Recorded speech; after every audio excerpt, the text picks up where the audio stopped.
Hi, I'm Richard Howe, the Register of Deeds for the Middlesex North District in Lowell, Massachusetts.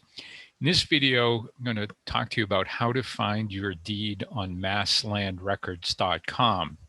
Now, this video will be about what happens when you can't find it after you search by name. That's the subject of an earlier video we did. But sometimes, even though you own property and you have a deed, searching by your name won't find it. And there's a number of reasons why that might be the case. So you go to masslandrecords.com, you go to the Middlesex North site, and the default search is a name search, last name, first name. So you type in your name, you press search, and you get this box. It says search criteria resulted in 0 hits. Okay, so don't worry, your deed's there somewhere. So we're going to try another approach to looking for it. Well, in Massachusetts, there's actually 2 different recording systems. Most property is what is called recorded land, and so that's the default search on our website. But some percentage of the property, in Middlesex North, it's about 10%, is what's called registered land. Now, sometime back in the history of ownership, there was a dispute about who owned the land or what land was owned. There was a boundary dispute. And the conflict was resolved by litigation in the Massachusetts Land Court. And once the court decided the outcome of the case, the court retained jurisdiction over it. And that's how land becomes registered. It's actually a safe way to own property because registered land is guaranteed by the state of Massachusetts.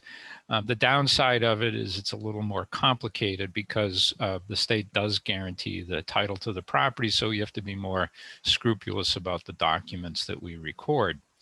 But nevertheless, you may own registered land. So the first thing to do is to search your name on registered land. Now, to get to that, from the main page of the Middlesex North website, you go up to the upper left-hand corner where it says search criteria. Now I've added these red boxes to help you navigate through the site. They're not actually there on the website. But when you click search criteria, that opens up a box of search options. Now, in the upper right-hand quadrant of those search options are the registered land searches.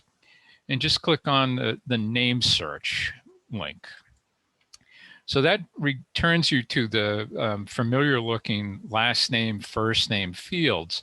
But if you look in the fine print right underneath them, it says registered land. So once you confirm that you are at the registered land database, just enter your last name and your first name and click search, and you're likely to find your deed there. But what if you don't? Well, it's pretty much not registered land. So go back to the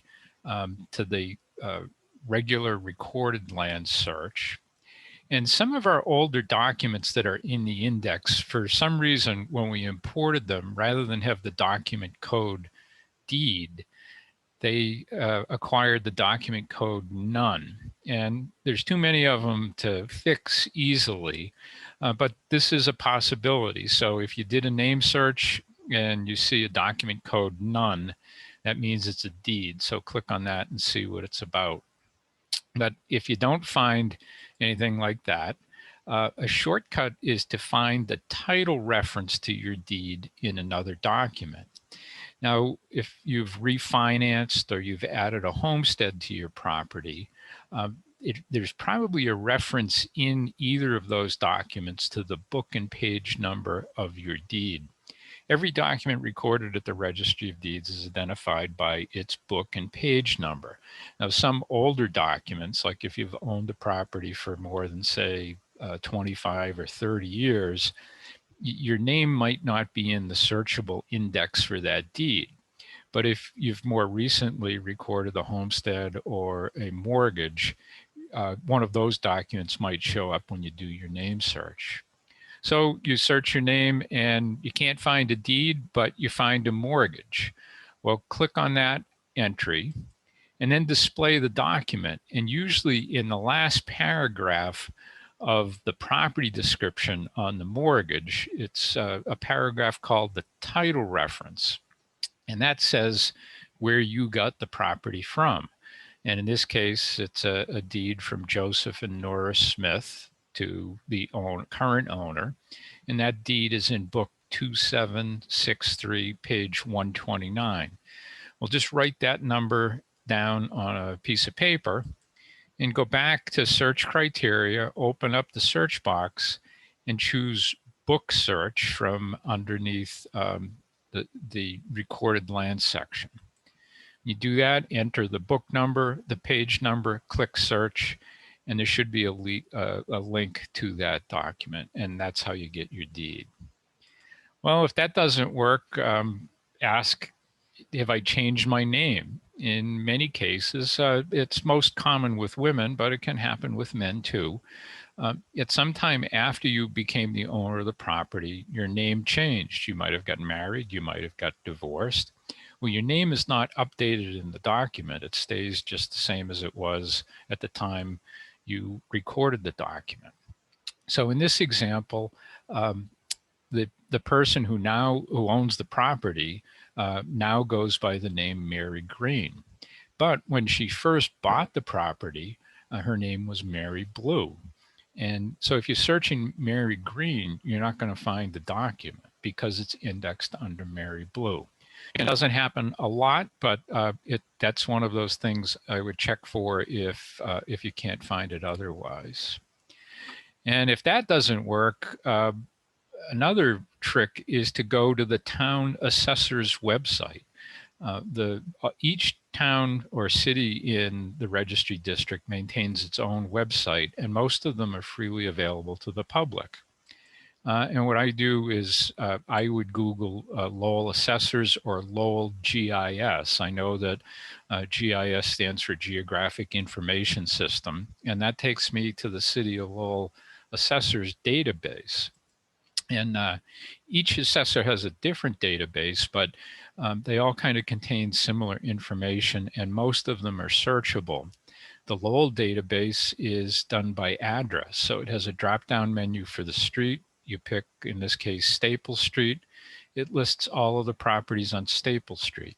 When you find the one you want, you click the tab for map, and that displays not only a map showing a footprint of the house on the lot, but it also has data about the owner, and it includes a reference to the Registry of Deeds book and page number. If you spot that, write that down on a piece of paper, go back to the registry website, do a book search, and pull up that particular document and see what you find.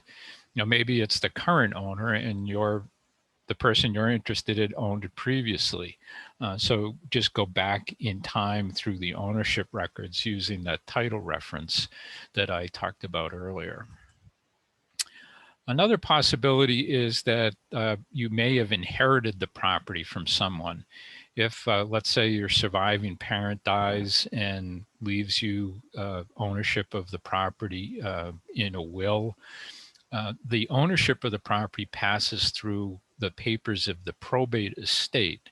There's not a deed from the estate to you, and so there won't be anything at the Registry of Deeds showing the transfer of ownership. Instead, you'd have to go to the Registry of Probate and look up the name of the person who previously owned it and who died, and that would give you the docket number of the probate estate. You could then go look at the papers, and that would show you who inherited it. Lowell is covered by the Middlesex Probate and Family Court. You can look that up online, and they do have a pretty good database for the probate court, Middlesex County.